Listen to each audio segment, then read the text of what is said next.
दोस्तों हिंदी राज्य से आप आते हैं अगर, तो आप इंटरव्यू में कई बार आपके साथ कुछ ऐसा होता है जो आपको बहुत बुरा महसूस कराता है।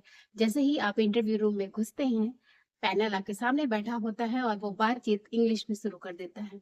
आपके लिए स्थिति खराब हो जाती है क्योंकि आप इंग्लिश समझते तो हैं, लेकिन इंग्लिश में अच्छी तरीके से बोल नहीं पाते और यहीं पर आपका आत्मविश्वास डगमगा जाता है।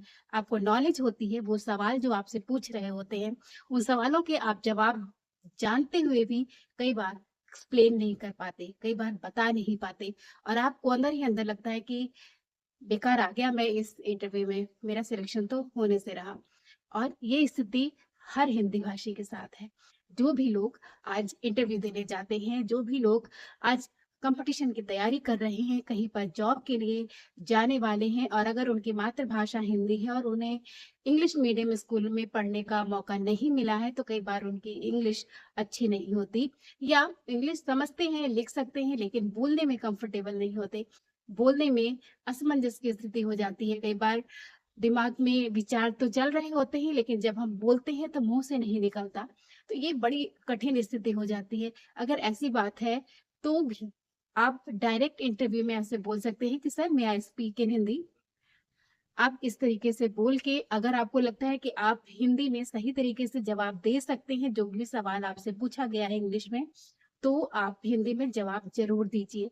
क्योंकि हो सकता है कि आपके जवाब देने का अंदाज़ आपकी भाषा की अज्ञानता को कम कर दे। हो सकता है कि पैनल आपसे ये उम्मीद कर रहा हो कि अगर ये तो बिल्कुल नहीं बोल पा रहा, लेकिन आप कुछ इस तरीके से जवाब दें कि वो आपसे इम्प्रेस हो जाए, वो आपसे प्रभावित हो जाएँ।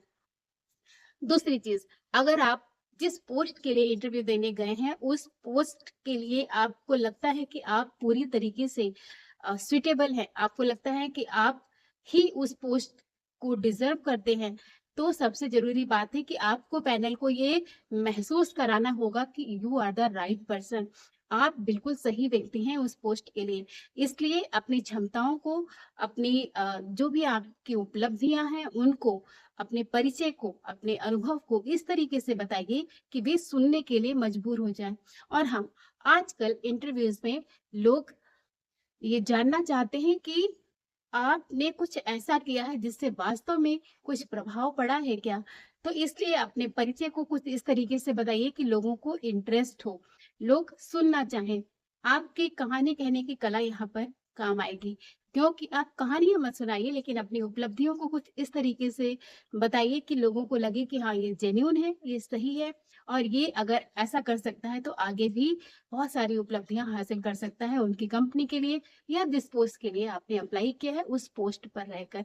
तीसरी बात, बिल्कुल भी जल्दबाजी मत कीजिए, शांति से बैठिए, आराम से जवाब दीजिए और अगर आपको लगता है कि किसी सवाल का जवाब आपको नहीं आता है, तो आप बिल्कुल कॉन्फिडेंट होकर बताइए कि हाँ, मुझे इसका जवाब नहीं पता है या मैं खोज रहा हूँ, आई एम एक्सप्लोरिंग या यू कैन से आप कुछ भी बोल सकते हैं कि मुझे अभी नहीं पता है, मैं पढ़ लूँगा, मैं समझ लूँगा या इस सवाल का जवाब मुझे नहीं मालूम है। अगर आप अपने जवाबों में कुछ आंकड़े लाते हैं, जैसे किसी ने कोई आपसे सवाल किया कि भारत की जनसंख्या दर किस तरीके से बढ़ रही है, क्या स्थिति है, तो आपको कुछ आंकड़े पता होने चाहिए। जब भी आप बात कीजिए, आंकड़ों में बात कीजिए, पॉइंट वाइज़ बात कीजिए, जैसे अगर कोई पूछता है कि आपको क्या लगता है कि भारत में महिला सशक्तिकरण की आवश्यकता क्यों है? तो आप इस तरीके से बता सकते हैं कि सर मुझे लगता है कि महिला सशक्तिकरण की आवश्यकता के लिए ये 5 चीज़ें बहुत ज़रूरी हैं।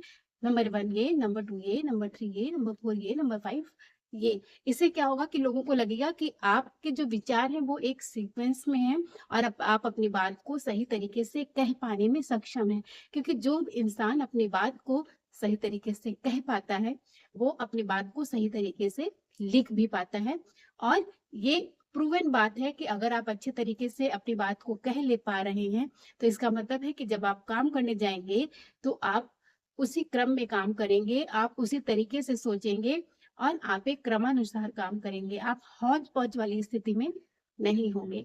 तो दोस्तों ये तो कुछ इंटरव्यू टिप्स थे हिंदी स्पीकिंग लोगों के लिए जो लोग हिंदी में कंफर्टेबल हैं।